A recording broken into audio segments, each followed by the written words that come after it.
PBBM buo pa rin ang tiwala kay Vice President Sara Duterte. Narito ang newscoop ni Maine Barreto.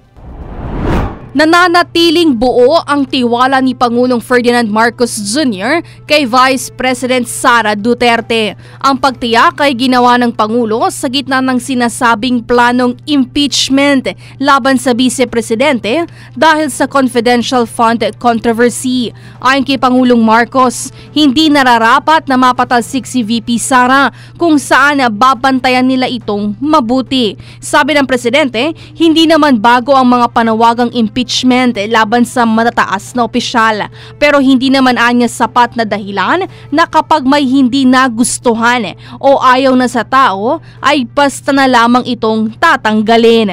Itinanggi rin ni PBBM na may lamat ang unit team bagkus ay mas lumalakas pa sila at lumalaki dahil sa nadaragdag na mga miyembro. Binigyang diin din ito na maayos ang relasyon nila ni VP Sara at kontento rin siya sa trabaho nito bilang kalihim ng Department of Education. Para sa News Scoop, ako si Maine Barreto, nagbabalita ng tama, naglilingkod ng tama.